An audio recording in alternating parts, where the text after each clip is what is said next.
आदाब नाजरीन, आयत न्यूज़ में आप सभी का खैर मकदम है।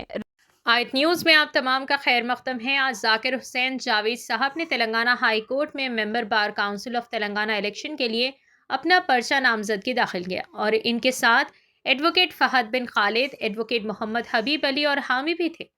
वो इससे कबल 2011 में 2 मरतबा बार काउंसिल के रुकन रह चुके हैं।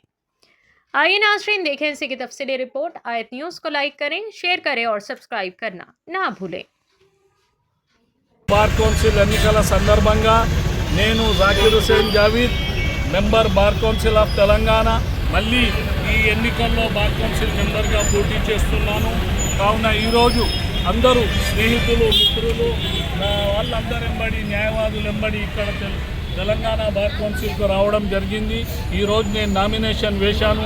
2011 నుండి 24 వరకు నాతో అయినంతగా నేను బార్ కౌన్సిల్లో న్యాయవాదాల గురించి నేను ఎన్నో కార్యక్రమాలు చేపట్టడం జరిగింది. ఇక్కడ 2011లో 4 లక్షలు ఉండే, మేము వచ్చిన 18లో 6 లక్షలు చేయడం జరిగింది. ఇప్పుడు 10 లక్షల రూపాయలు వెల్ఫేర్ ఫండ్, అలాగే 1 లక్ష రూపాయలు హెల్త్ అసిస్టెంట్, లైబ్రరీ లోన్స్ ఇలాంటి ఎన్నో సంక్షేమ కార్యక్రమాలు జరపడం జరిగింది. ఎన్నో వందల మందికి ఎన్రోల్మెంట్ చేయడం జరిగింది. నేను ఎన్రోల్మెంట్ కమిటీ మెంబర్గా, డిసిప్లినరీ కమిటీ చైర్మన్గా నా పూర్తి బాధ్యతలు నిర్వర్తించాను. ఈసారి మళ్ళా ఎన్నికల్లో నేను పోటీ చేస్తున్నాను.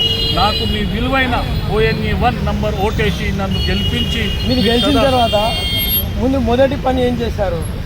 గెలిచిన తర్వాత ఈ 10 లక్షలది ఏదైతే ఉందో వెల్ఫేర్ ఫండ్, దాన్ని ఇంకా పెంచే కార్యక్రమం, అలాగే వెల్ఫేర్ కార్యక్రమాల్లో మన న్యాయవాదులకు అందరికీ ఇన్సూరెన్స్ కార్యక్రమం, రాష్ట్రంలో ఉన్న న్యాయవాదులందరికీ, మళ్ళీ వాళ్ళ తల్లిదండ్రులకు, వాళ్ళ భార్య పిల్లలకు కూడా ఇన్సూరెన్స్ కవర్ అయ్యేటట్టు కార్యక్రమాలు చేయడం జరుగుతుంది.